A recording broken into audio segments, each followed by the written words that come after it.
महबूब की मोहब्बत पाकिस्तानी खातून को भारत ले गई। खातून भारत पहुंचने पर गिरफ्तार। असल मामला क्या था? पाकिस्तान के सूबे पंजाब के शहर फैसलाबाद से ताल्लुक़ रखने वाली खातून खालदा नूर को भारत के हैदराबाद में मुकीम अहमद की मोहब्बत सरहद पार करने पर मजबूर करने में कामयाब हो गई। बग़ैर इजाज़त के नेपाल के रास्ते भारत पहुंचने वाली खालदा नूर को तफ्तीश के बाद हिरासत में ले लिया गया। बग़ैर इजाज़त हिंदुस्तान में दाखिल होने पर उन्हें जेल भेज दिया गया।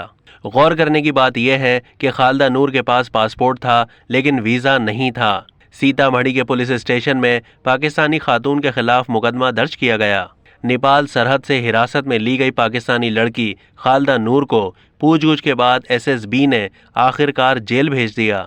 बताया जाता है कि वो अपने महबूब से मिलने अपने घर से भारत के लिए निकली थी। इसके लिए वो सबसे पहले दुबई गई। वहां से वो नेपाल के खटमंडू में वाक़ एक होटल में 3 दिन ठहरी।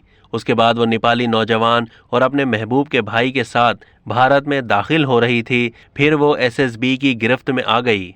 पाकिस्तानी खातून को गिरफ्तार करके जेल भेजने का वाक़या इलाके में मौजू बहस बना हुआ है।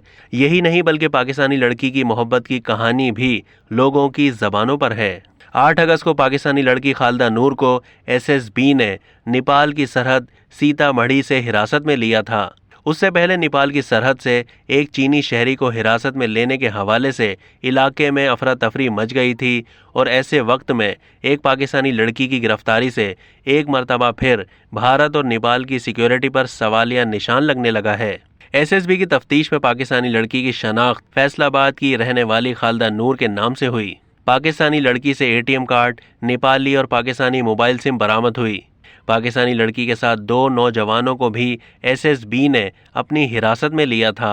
बताया जाता है कि एक नौजवान का ताल्लुक हैदराबाद और दूसरे नौजवान का ताल्लुक नेपाल से है। अब तक के लिए इतना ही। मज़ीद मालूमात के लिए डेली जंग के यूट्यूब चैनल को सब्सक्राइब कीजिए और फेसबुक के पेज को भी लाइक कीजिए।